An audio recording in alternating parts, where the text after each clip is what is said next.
Right, we're in? Yep, we're officially in. I'm pretty sure we're in. It should pop up on your channel here in a couple seconds. Yeah, All technical difficulties aside. yeah. Okay, good. So we're live streaming. Welcome everybody to my first live stream of 2018. I've rebranded the channel. We're going full Bucks. We're going to talk all Bucks football, and I hope you guys are happy to join us for the very first live stream. I'm going to hope to do these weekly. Hmm. Yeah. Hey, Bradley. Yes, it does work. Gonna try to do these weekly every week at Wednesday at 7 if this time works for you guys. I want feedback. Let me know if this time works for y'all and we can adjust. And speaking of adjusting, holy crap, I'm so glad I have James from Mr. Bucks Nation here with me right now because number one, I felt the oldest I've felt in a long time and could not for the life of me get the dual Skype to broadcast live over YouTube. Thankfully, James was here to save the day because he is a seasoned veteran. And apparently, if you have a Mac, it It's just can't be done unless you just pile money into things. yeah. All So, you have to do is pay $100 after a 20-minute live stream. That's all you got to do, you know. yeah. But So, yeah, man, I'm happy to help. You know, it is a struggle. It took me forever to figure this out. So well, thank you for doing the grunt work, and thank you for streaming this for me and setting it up. Look how pretty that looks. That frame, that was all James. So, it's a thank you, Mr. Bucks Nation, for it's being here. it's a wonderful thing. It's a wonderful thing, and finally I'm happy to have you back. So I'm fine doing anything I can to finally get you back out into the YouTube game because I have Well, been very lonely yeah. making making videos and live streaming. Yeah, well, I'm happy to be back, and I'm really excited to get going. And we've got a lot to talk about here. One of the main reasons I wanted you on for this very first live stream, knowing it was after the draft. I know Hmm. you've done a ton of draft videos, ton of recap videos, and you did a lot leading up to the draft, and I'm sure you're going to be piling on just stuff after the draft of guys that we drafted and everybody that the Bucks picked up. And I feel like you're probably more in the know on these players than I am Yeah. because I'm not actually a big draft guy. It's actually why I didn't start doing the live streams before the draft because I don't know a whole lot about all these players. I Yeah. casually follow college football, but NFL's my thing, and I don't get excited about a lot of players. So basically, because I want to see them on the field. Yeah. So I just kind of go off of what people have told me. And James, I hope you've done a lot of research. I assume you have, and you have the guys you like. And man, we can just go down the list. Somebody actually told me the other day. It was actually last night. I uploaded a video and they said, "Do you sleep because you literally grind out like an absurd amount of videos?" And I thought about it. I was like, "Nah, actually no. I guess I don't because like my upload schedule is ridiculous at this point. I'm uploading at like 1 a.m. and it was Yeah. like my friend who I live stream with from time to time. His name's Logan. He actually is one of the reasons I know so much about college football. He asked me. He said, "Hey, is that beneficial to like YouTube's system if you upload so late?" And I go, "Probably not, but hey, Yeah. whatever." So anyway, no, I have been obviously keeping up to date. I made videos for all the people, all the players we drafted. I made a video about that. Made a draft recap, all this kind of stuff. So I'm totally down to go right down the list. Where do you want to start? Well, we can start from the top. And by the way, just one more little tidbit. If you guys aren't following James over at Mr. Bucks Nation, you need to right now because, of course, he's putting out a ton of content, way more than I will be doing. So if you're a Bucks fan, and even if you're just a general NFL fan, because you do a lot of general NFL stuff too, right? Yeah, from time to time, I'm going to start expanding back into it, especially now considering we are in the most boring part of the off season. Yeah. Well, hey, we have Ben McAdoo here in the chat, so I guess he's just kind of on his butt and no longer having a job as a head coach. So he. Yeah, yeah, he's been floating around, you know. Well, hey Ben, how's it going? Thanks for joining us. Yeah, let's go from the top, man. Let's just run down. First of all, where were you during the draft?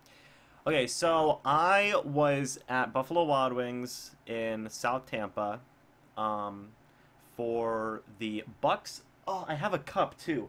They gave out Oh, cups for the Bucks Uncensored Stick Carriers draft party, right? Hosted by Justin Poloski. I was there for that. It's pretty interesting. It was very loud. Brent Grimes was there. Miko Grimes was there, and Derek nice. Brooks was there.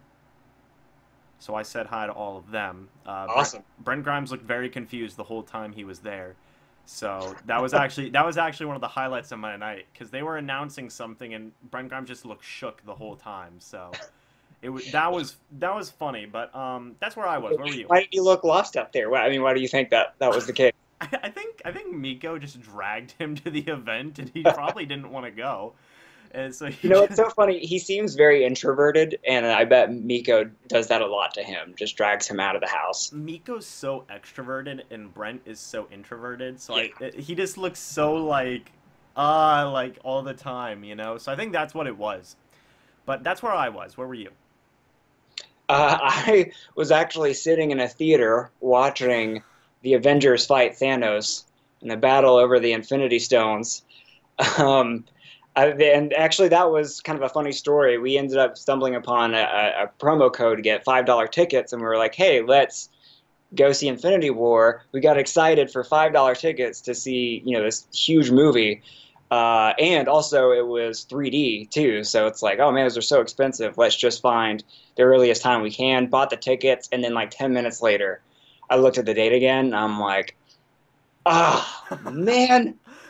Uh, right during the draft, it was like 7:45 start time for the movie. Oh my So gosh. That's I, literally right when the draft started.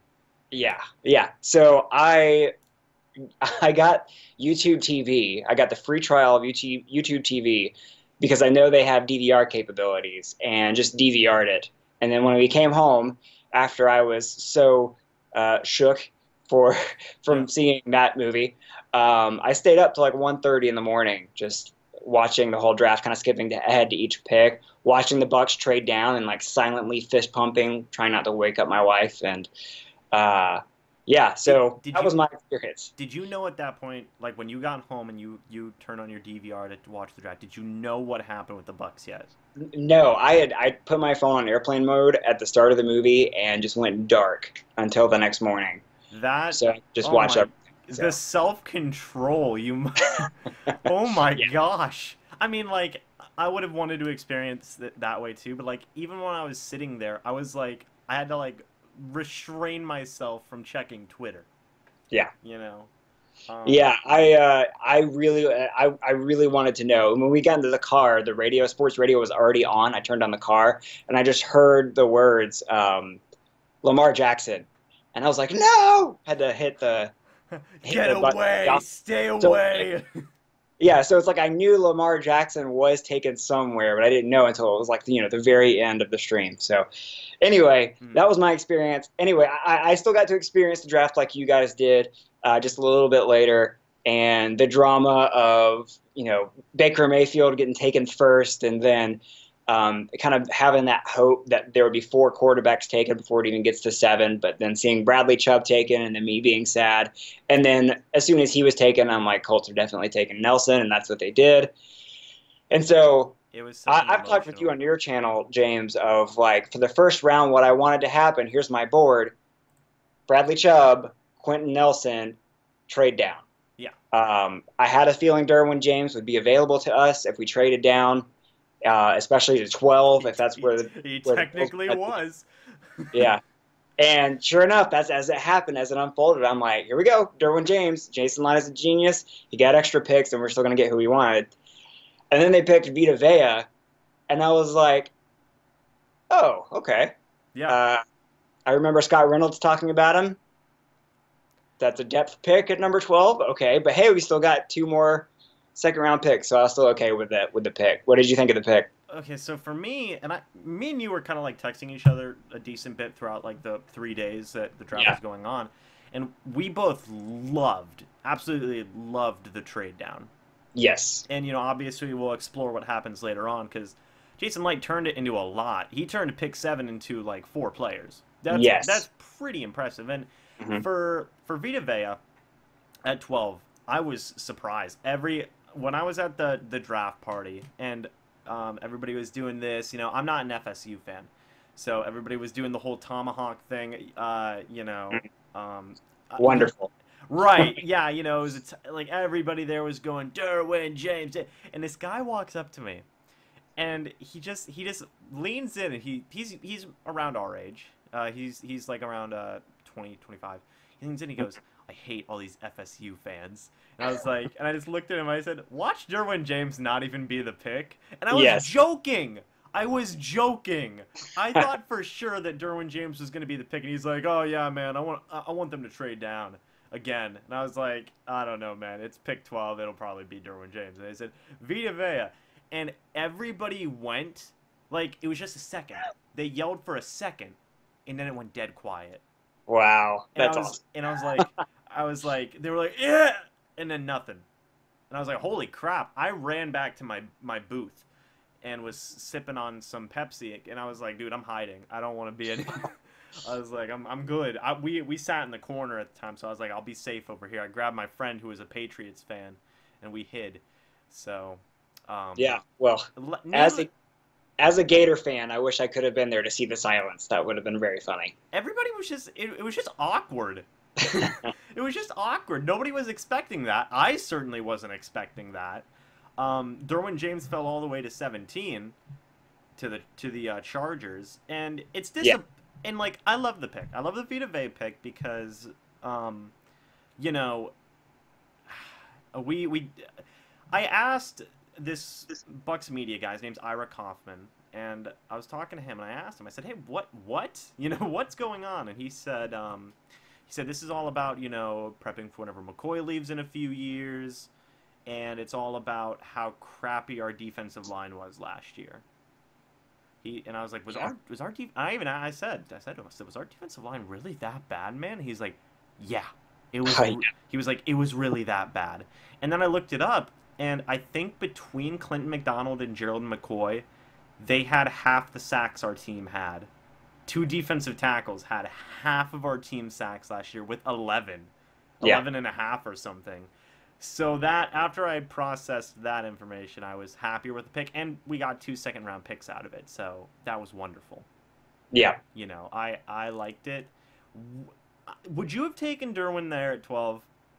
So I can kind of see both sides to it. And ultimately, I feel like, yes, I would have taken Derwin at 12 because he's immediately, you can plug him in and he's a starter. Right. By the way, what's up, Buck to World? He just came in and said, hey. But yeah, I think I would have taken, ultimately, yes, would have taken Derwin James. And that's the little that I know about him. And I also just know that, hey, we have a needed safety, probably the best safety available. Like, of course, that makes no sense, or that makes complete sense. But then, I think about the Vita Vea pick, and I do think about how, yes, we have a revamped defensive line, but man, it's stockpiled through free agency, and these are some guys that are going to demand a lot more money, and that's just really just Band-Aids. And Jason Light is basically seeing this defensive line and is like, okay, this at minimum is a 1-year Band-Aid, maybe a 2. Maybe we can stretch it to 3 as if everybody plays out their contracts. But then what do we do? So I think what he's doing is he's prepping for for future years, and that's something I didn't expect from him because a lot of people see him as like this is this is a prove it year. Like Yeah. if the Bucs don't do that well, he's gone. So you would think that a GM fearing for his job would go for someone like a safety that is a glaring need, plug it in immediately, starter from day one to help his team. But to me, this was a future pick. This is like with future in mind. So that was very interesting to me, and I actually like Jason Light more for it. He's not sacrificing the future of the team to save his own butt. And also, he may just feel very comfortable in his position. Who knows what the Bucs have told him. So. It's either one thing or the other. I mean, I was, yeah, like what you said, like that's a very bold move for Jason Light to make, and it's not because like you're worried about the guy being a bust. It's because like, dude, aren't you worried about getting fired? Like, Yeah. oh my gosh, and he just doesn's care. He's just like, you know what? I'm actually going to continue to build this team like a good general manager should. Yeah. He didn't spend an absorbent amount of money in free agency like everybody thought he was. Everybody thought Yeah. he was going to just throw the book at people. Didn't happen. And he drafted for the future. Like, that's insanely smart. And I think he must feel pretty confident about where he sits right now. He should. Yeah. He should. He's a very good general manager. Well, and Buck the World made actually a good point here in the chat because he said he's glad that we didn't pick Vita Vea at 7 Because I mean that's a great point. If we picked him at 7, then it's like, oh man, a depth pick at 7, and then we wouldn't have those 2 extra second rounders to make it better. Right. But since he was able to trade down, and he shrewdly gambled and said, you know what, looking at these teams, looking at the projections and the inside information I have, I bet one of these 2 players that we love is going to be available. And sure enough, both of them were available. So I think everybody is swallowing the Vea pick a lot easier because of the fact that he was able to trade down and stockpile picks. So honestly, looking back at it, I almost would rather have Vea and then our second round picks that we had over James, and then just getting Ronald Jones in the second, and then having to wait until whatever, back at the third when we traded back in to get Kappa. So, I honestly, this to me actually, in retrospect, was probably the best move we could have made. Yeah, yeah. The trade down, like it was just so good. It was so good. Yeah. When I talked with you about it, and I even talked to guys, some other YouTubers about it, like Real Talk Perez and a couple other guys, and we all basically agreed, like, if we can trade down, we should. If one of the big three's not there, trade down. I think we all kind of knew that none of the big three were going to be there. Just stings still more. Yeah. Specifically Quentin Nelson, to me, and Bradley Chubb. I thought Bradley Chubb should have won at 4, not Denzel Ward. But, Yeah. yeah, like, and we got a very good deal. We did. And let me explain why, okay? Because the Bucs moved back from 7 to 12, and they got 2 second-round picks as well as pick 12. Yeah. It's pretty good. The Raiders also traded down in this draft in the first round, and they traded back from 10 to 15, Corey. Do you know what they got in that trade? I don't remember, but I do remember thinking, horrifically really, that's less. it? A 3rd rounder and a 5th rounder. Yeah. So the Bucs were in just that sweet enough spot. Yep, top 10. They were just in that sweet enough spot where they could maximize their value for their pick. That's and awesome. the Bills took it. The Bills had the extra draft capital. I'm happy it was the Bills too, because they were the team that had the most assets. So that was phenomenal. Yeah. Very good first round, and obviously in the second round we made a lot of good picks as well. Yeah. So let's move on to that second round. So we hit the second round, and I know you and I were talking. I was more on the Darius Geis train. I was too. We were both like, oh, here comes Geis. Geis wasn't. Well, I remember you mentioning to me Ronald Jones and the possibility of him, and I'm like, I don't know. So yeah, I mean, we were on the Geis train. He, to me, and maybe it's just because he went to an SEC school, so I've seen him a little bit more than Ronald Jones. So were you disappointed then when we called his name and Geis was sitting there? No, I mean, I knew the latest I had heard with it, like right before the Bucs picked, I read a report saying like there's an ongoing investigation involving Darius Geis. Yeah. Nobody would explain why, and I was like, okay, I don't know, I'm scared. But I still trust in Darius Geis. I think the Redskins, who did end up with him, I think that he will be very productive. But at the same time, Ronald Jones was supposed to go in the first round as well. Cough, cough. Why did the Seahawks take Rashad Penny at 27? Yeah, that was crazy. And somebody who can't pass protect at all. And here they are throwing Russell Wilson under the bus again without getting him any protection. That doesn't make any sense. I might just ask for a trade if I was him. But, so he was Jones and Geis were supposed to go in the first round. And he got comparisons to Jamal Charles. He's supposed to be a 3-down back. He wants to prove he can be a 3-down back. I think he can be. And the reason I'm so intrigued by this pick, and it's so interesting to me and I like it, is because it gives the Bucs something very interesting that we haven't had in a while, and that's a starting running back, somebody who we more likelier than not will use as a 3-down back, who's skinnier and more elusive, rather than the bruising, shorter power back, And he's a home run threat. I mean, he can take it to the house. Whereas Doug Martin would get chased down from behind. Right, and we haven't had that at the running. Like, people, like, they even said, like, the experts love this pick. I think one expert said, like, congratulations, Bucs, you just got the next Jamal Charles. And I was like, Thanks, like Okay. that's nice. He's that confident in it, and that's Wow. an expert. So, and they said, if he gets into open space, like, I'm so sorry to whoever has to try and get him in open space because it's not happening. And we had Doug Martin, we had like even Ernest Graham before that, and Yeah. just Cadillac Williams. right, and it's just these power-ish backs. I think the Yeah. last time somebody told me we had a more loose back was Warwick Dunn, Yeah. and people love Warwick Dunn. So, Of course. so I'm very interested to see what happens because I think it'll be productive. I think it'll be a productive pick, and I like that it's different. What do you think?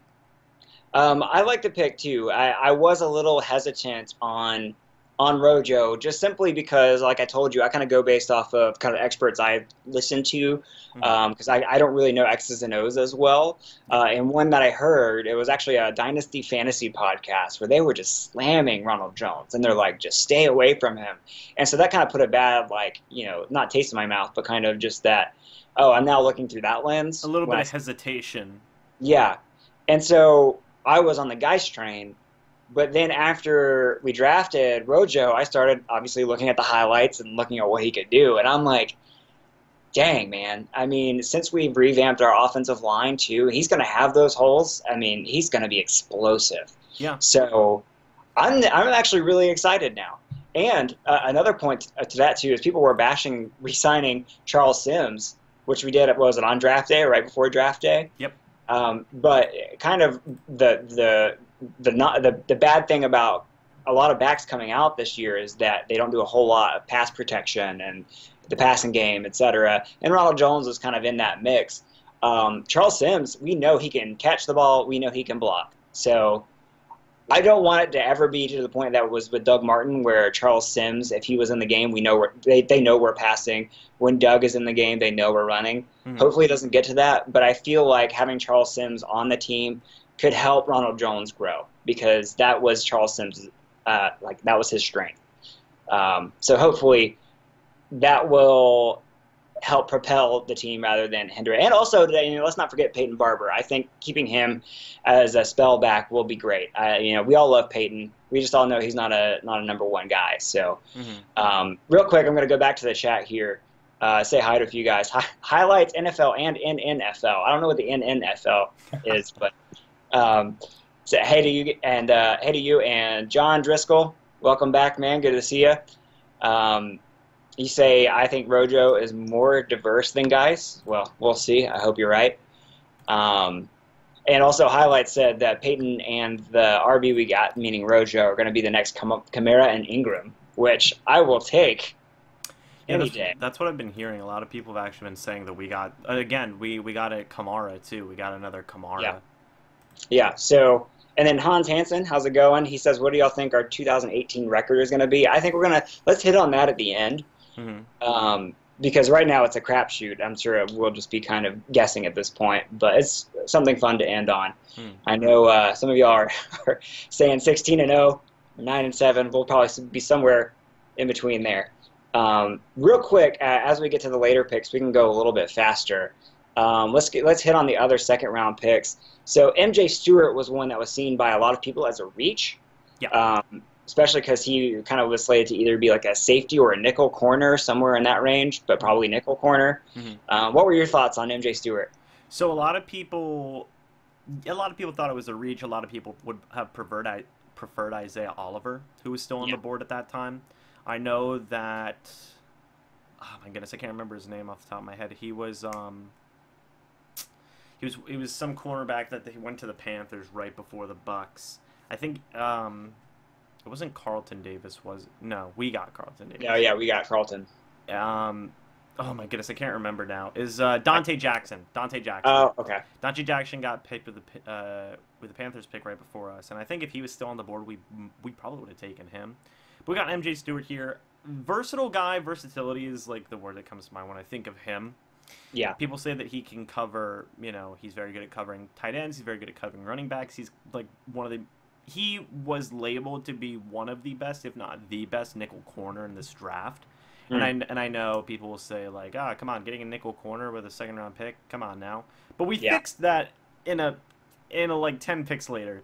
So Yep. and you know what I think part of that it's about too is maybe trying to put Hargraves back on the outside.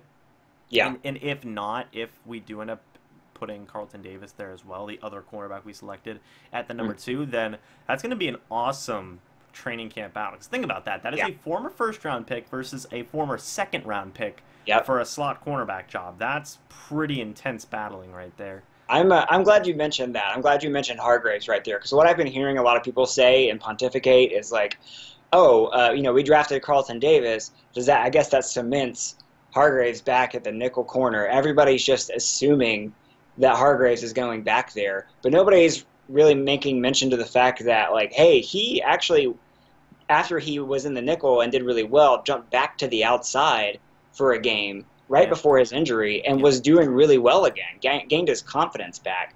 So everybody's just assuming that Hargraves is just going to keep moving back inside, but I'm thinking like he hasn't completely thrown himself under the bus with his coaching staff yet. I think, especially as a first round pick, they're going to give him another chance on the outside, at least at training camp. And I bet you, I'd put money on it that Hargraves is going to start on the depth chart. He's going to start on the outside, and then Yeah. it's going to be his to lose. And That's just my opinion. and what I like so much about this pick and the pick that came afterwards, which again, it's nice what Jason Light did in this draft with moving around. But what I like so much about these two draft picks that we made, these next two picks that we made in the second round, is that I was so worried about cornerback depth coming into this draft. Yeah. You know, people say like, "Oh, we need to draft starting corner." I was sitting there thinking like, "No, we need to draft like a whole cornerback position. Like, Yeah. we need to draft everything." And I thought to myself, I thought, well, we'll draft somebody in the second round, and then we'll draft somebody at like round 6 or round 7. Jason Light does not care about our rules and our opinions apparently, and he decides to get a ton of picks and take 2 in the second round, Yep. as he does. And one thing I love so much about this move is that it's when if slash when it's probably going to happen. Brent Grimes leaves after next season, be it through retirement, be it through free Yep. agency. He'll probably retire. We have 3 young cornerbacks who are Hmm. all going to be on their rookie contracts. One Yep. of which is going to have 3 years worth of experience, 2 of which are going to have a whole year worth of experience. And you get to ease them into this. You know, you get to ease them into them being future starters for this team because you have Brent Grimes who's still there, and you still have Vernon Hargraves who has 2 years worth of experience, former first round pick and all that. So you can Yep. spend this next year really working with and getting these 2 second round picks to be maybe a starting nickel, a starting 1 or 2 down the line. I think they both have the potential to start on the outside as well. MJ Stewart, I think, can start on the inside very well, obviously. Um, what's going to be nice is how deep we are now at the position because Yeah. one of these guys is going to have to be cornerback 4, and after that, it's going to be an interesting battle for cornerback 5. But after Brent Grimes leaves, we're not completely dead at the position like I was scared we Yep. were going to be. Absolutely. Like everything you're saying, it's like, yep, nodding my head like a bobblehead. Like Yeah. this was huge. I mean, it's more than just a quantity over quality, but quantity was important. Like we need to make sure that we are doing everything we can to make sure we're covered once Brent leaves. Now, we're probably not going to find another Brent Grimes. I hope we do. But at least with these guys, they're going to have a whole year under Brent to learn and under Vernon and maybe compete to beat out one of those guys. Probably not going to beat out Brent, but also in case Brent goes down on an injury, like he was injured a couple times last year, so he's Yeah. old. He's probably lost a little bit of a step. So we need somebody to step up, and it's not just Ryan Smith, who looked lost out there sometimes. So Yeah. And um, what's good about it now is that I think I used to talk about this with you last season. We'd say, oh, cornerbacks, and then I would always say, hey, we'd always talk about hey, if Brent Grimes goes down with injury, we're kind of screwed. yeah, Like, or if Brent Grimes ever leaves, like, there was a reason we were so desperately wanting Brent Grimes to come back, because we had nobody else besides Vernon Hargraves. oh yeah, I was so happy he came back too because I thought he was gone. I thought the way he was coming. Yeah, so this was such a good move. And the theme for this draft was again just building for the future. That's what Jason Light wanted Yeah. to do, and he did it in spades. He did Yep. it so well. He prepped for pretty much every major thing you needed to prep Yep. for the most part. He was ready for it. Now we have a very young core that, in 2 years they're going to be really well developed, I feel like, and they're going to be good to go. So it wouldn't be a Jason Light draft if he didn't trade into a round, and he did that this time, trading into round three. He just couldn't stand not having a third round pick. Ooh, So, wait. We got uh, to talk about the Carlton Davis pick. oh yeah, sorry, I just thought we were all in the corner mode. We already yeah, but of course, let's go to Carlton Davis. What do you think, man? So, okay, with this pick, he actually traded back. Yeah, He went from 24 to 31. He traded back with the New England Patriots, got an extra fourth and an extra sixth. That will come into play very soon. So again, hmm Carlton Davis, I think he has a lot of potential. I think that he can grow to be he has the size and the ball skills to be a number one or a number two at least. He reminds hmm me. This pick reminded me a lot of the Aqib Talib pick that we had a couple years ago. yeah. Oh Um, man. I know that's a bold. Obviously, he won't have the same character issues as Aqib Talib, but like Oh, I hope not. he's got the same build in my opinion. And Okay. um, Oh man, Talib pick. If you remember, so he was picked at like something like number 19 in the draft, so he was pretty deep in the draft. And I remember there was kind of debate among Bucs fans. Like a lot of them wanted to pick the guy out of USF, Mike Jenkins, I believe. mhm. And the Cowboys ended up taking Mike Jenkins, and we ended up taking Aqib Talib. And Jenkins was out of Dallas soon. So was Aqib, but Aqib we all know is a a wonderful corner in this league. He just didn't have it up here. But Yeah, anyway, he had a lot of problems, but yeah, no, that's just the size and the play style reminds me a lot of Aqib Talib. yeah. That was the first shot that came to my mind. Within like minutes of the pick, I thought like, okay, this guy kind of reminds me of Aqib Talib. So I like the pick a lot, and yeah. So then, like what you said, what happened with Jason Light then? So he uses those picks and goes back into the third round. By this time, I was eating with my family and had turned off the draft flag, saying, "I guess we're not going to trade back in." He trades back in at the end of the third round, gets a guard since we missed out on Quentin Nelson and Alex Kappa, and this guy is the D2 school guy. Instead of Hobart in D3, he's from Humboldt State in D2. And I'm kind of nervous for this guy, honestly, James, because a lot of people are going to compare him to Ali Marpet now. I've already done it. I've already Yeah. done it. And it's just like, okay, so Ali Marpet was like once in a generation. Actually, first time ever, a D3 offensive lineman Yeah. has been taken, and then basically he's not Pro Bowler yet, but he's been playing at a Pro Bowl level, and he's going to be a Pro Bowler eventually, probably All Pro, because he is the best player on offensive line once DeMar Dotson leaves. So Yeah. I don't know if we can have that kind of expectation for Kappa. So Uh, for Alex Kappa, and I don't mean to cut you off. no, yeah, go for it.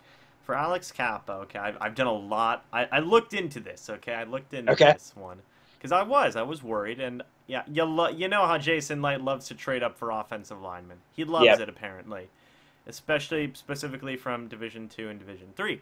hmm So from what I've heard and from what I've seen, I saw this guy's tape.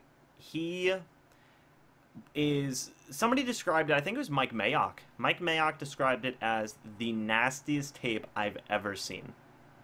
Nice. How he described it. He said this guy has had some of the best tape I've ever seen. He is a former bouncer. Fun fact. A former bouncer, Alex Kappa is. And one of his knocks, I guess you could say, was whenever he is blocking, he will sometimes drop his technique and he will just go to a mauling style. That's one of his knocks. So that's Nice. pretty interesting. A lot of people obviously gave him flack for not being able to do same thing with Marpet. I don't mean to compare the two, but Right. a lot of people said, well, he might not be able to play that well against better talent. Obviously, he was absolutely killing Division Two and Division Three schools, but let's see what he does against bigger schools. He was still projected to go in rounds, I think, 4 or 5.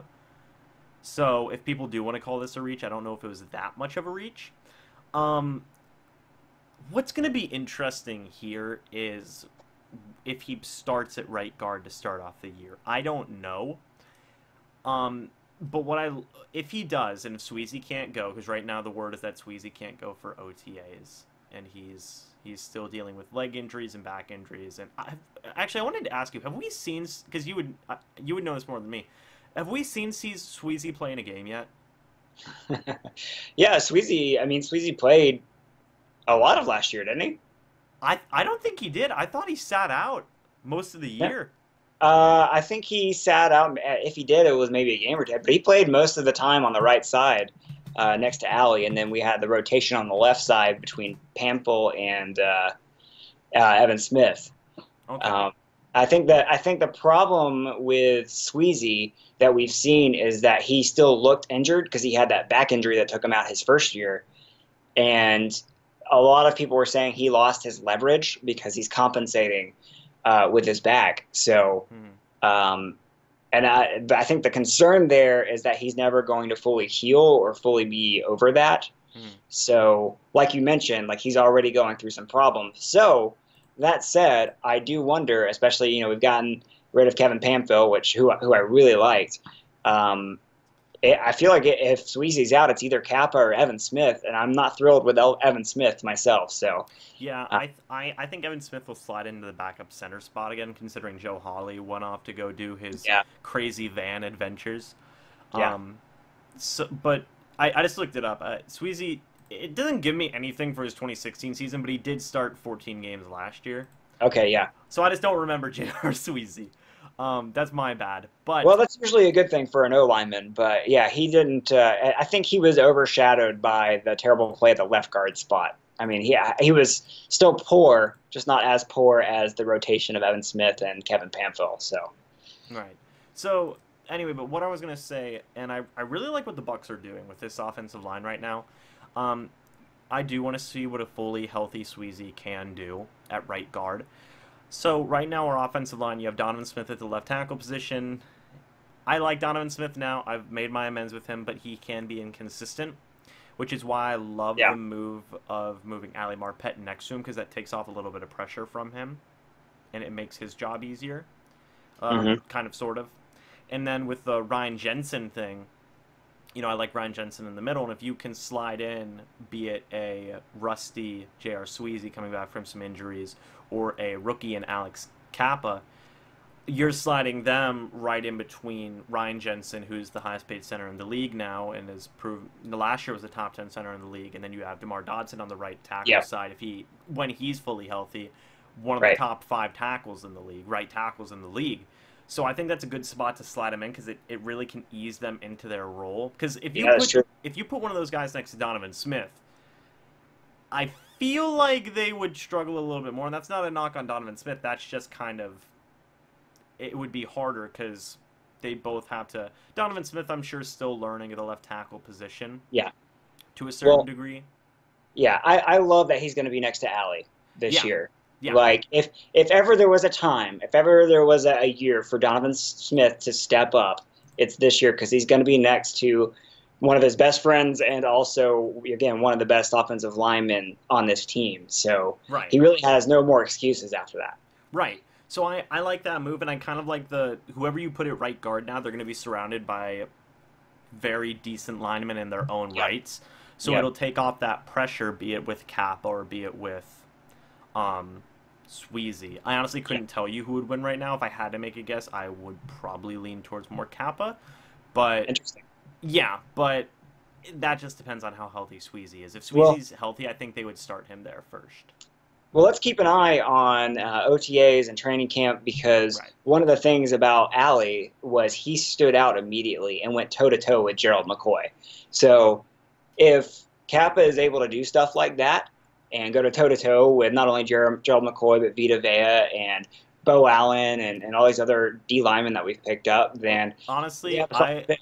honestly, I would just match them. If I was the coaching staff, I'd say, "All right, Kappa, Vita Vea, let's go." Yeah, That'd be the first matchup I'd have, yeah, and that'd be a just fun battle. and just see. That'd be kind of scary though, because it's like, did Vita Vea just do really bad, or did Alex Kappa just do really good? Yeah, So Yeah, maybe yeah. not that one. Maybe throw him Gerald McCoy first. Ease him into it.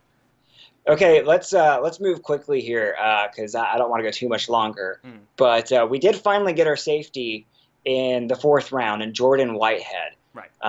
And some people were scratching their heads in this one. I feel like no matter who you pick in these last 4 rounds, like people are going to scratch their head no matter what. Right. But Whitehead, safety out of Pittsburgh. What are your thoughts on him? What do you know about him? So, from what I've heard, this guy hits like a truck. He hits like an absolute truck. He's a very good tackler as well, which I think is important. Or, sorry, MJ Stewart was the good tackler. Jordan Whitehead still needs to work on his tackling. That's what I think I heard. Obviously, being a fourth round pick, I don't know if he's going to start. If I had to put my money on who would be the starting safeties, it'd probably still be Conti and Justin Evans. I Yeah, know people might not like that, but that might be the thing. You still got to keep in mind there's the after draft free agency, and yeah, we kind of have a lot of safeties at this point. Because specifically at that strong safety position, you have Keith Tandy still there. You have Josh Robinson.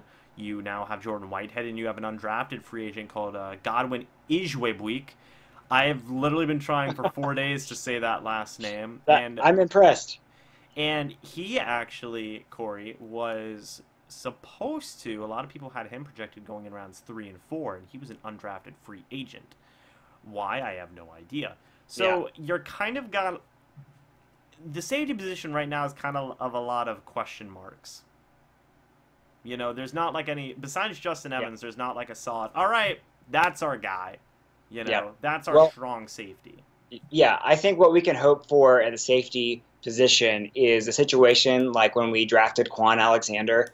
We drafted Quan, and people are like, really? And then he just stood immediately in training camp and just took over. Even after Same we with had Beckwith. Daryl Smith or whatever. Yeah. Yeah, same with Beckwith. Same with, honestly, Justin Evans. I mean, he came in and started, not immediately, but I mean, he jumped in there and made the most of his opportunities. So, hey, we got competition now. Somebody step up. I agree with you. Conti's probably going to start just because he has the experience.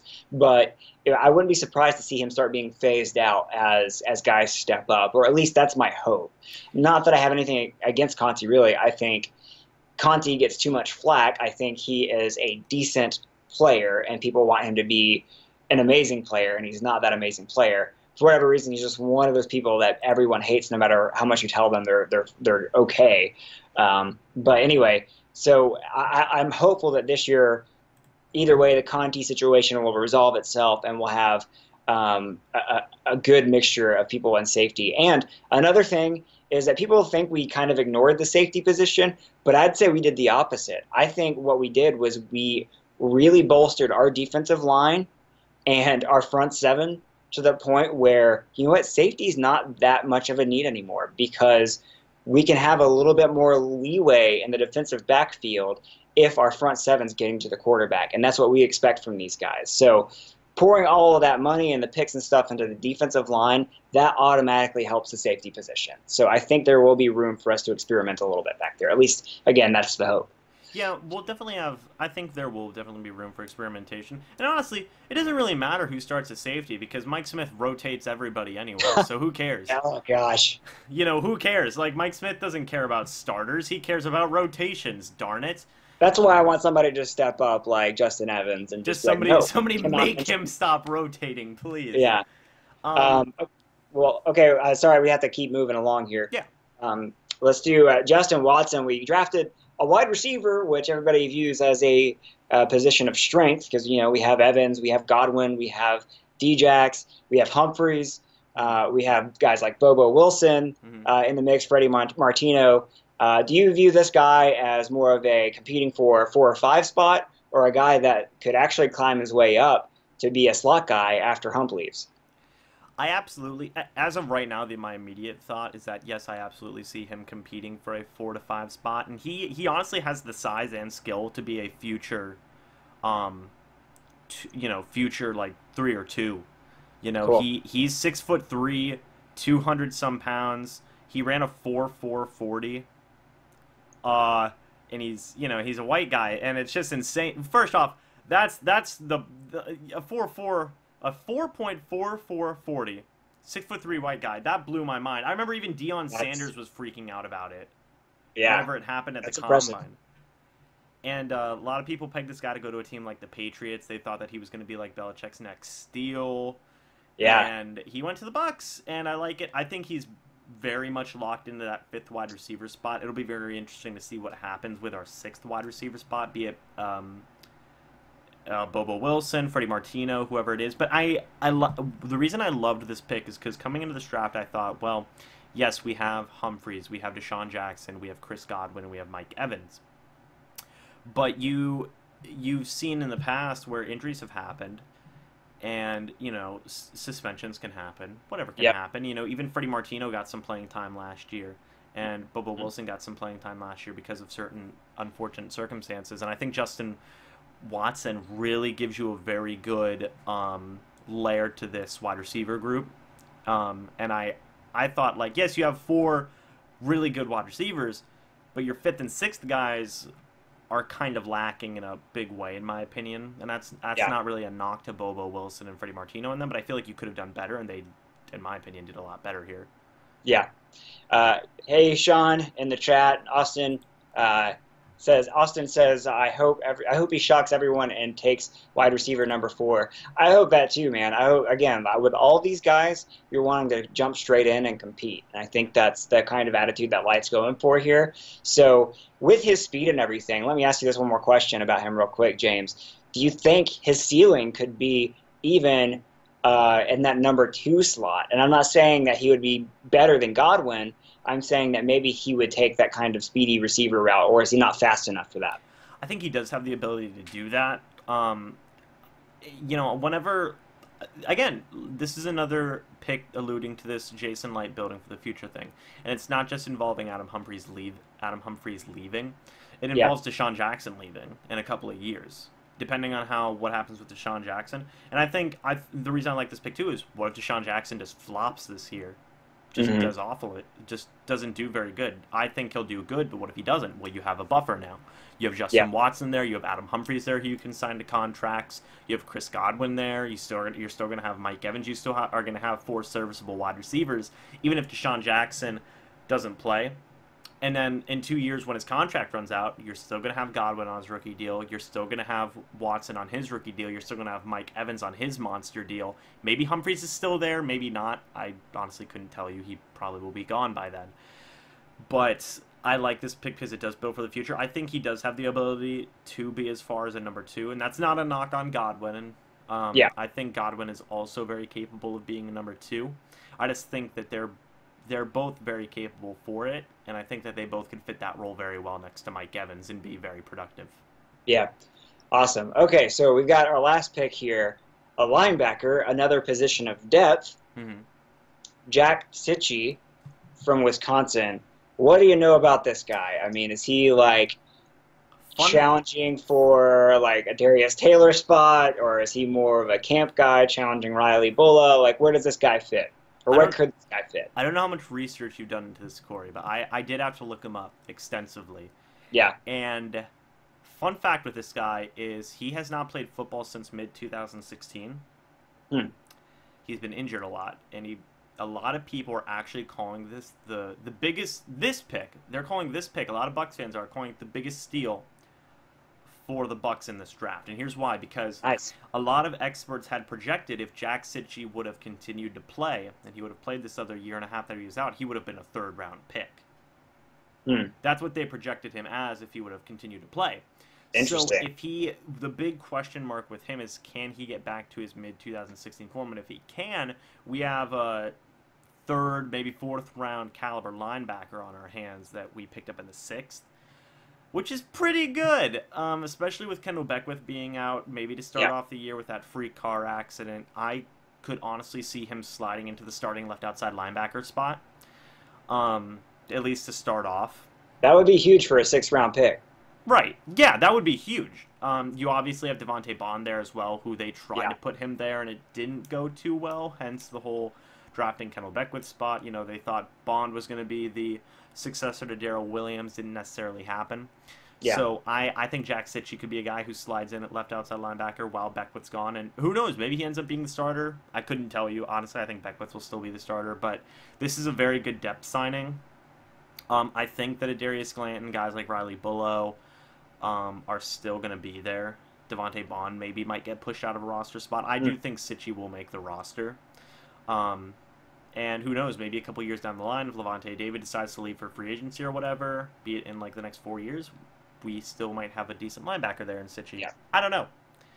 Well, and then so when it comes to sixth-round picks and fifth-round picks, the expectation has to be depth move, right? It's got to be like that's the goal at least. I feel like from GMs is like, okay, now we're in our depth positions, guys we feel like have high upside, can sit behind the guys we already have, learn, and eventually take over once some guy prices himself out or somebody gets hurt or something like that. So.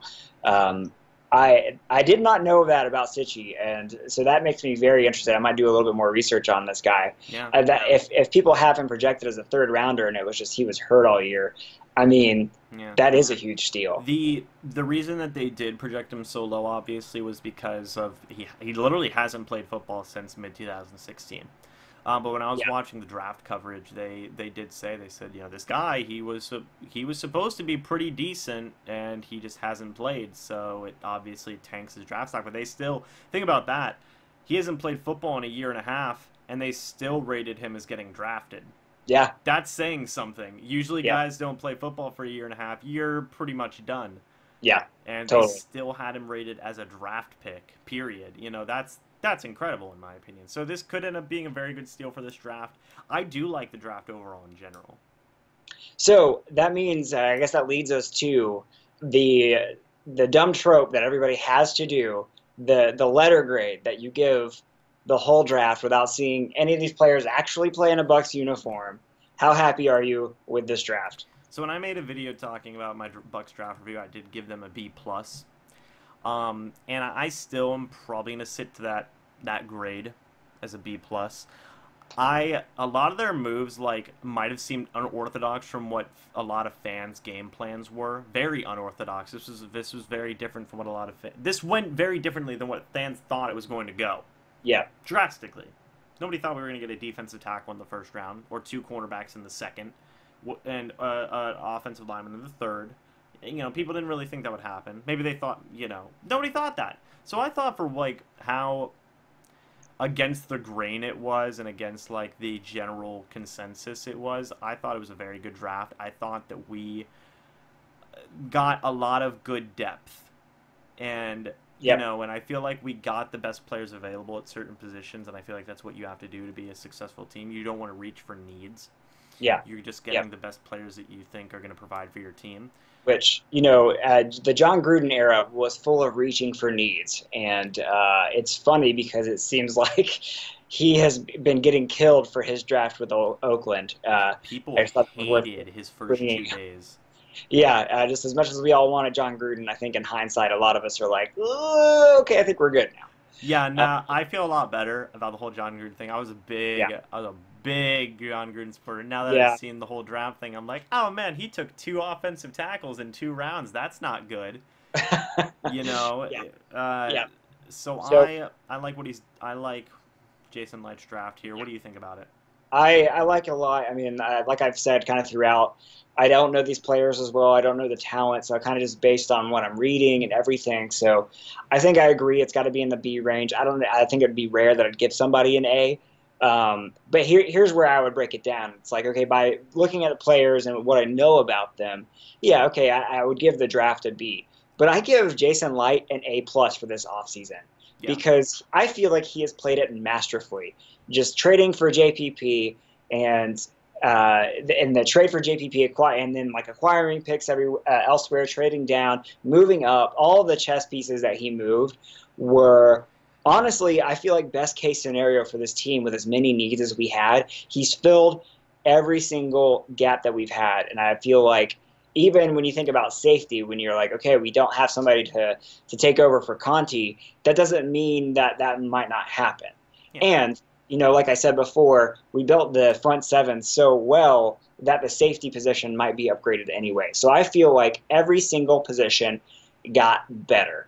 That's offensive line, that's defensive line, that's safety, defensive backfield, just everywhere we thought we had a need.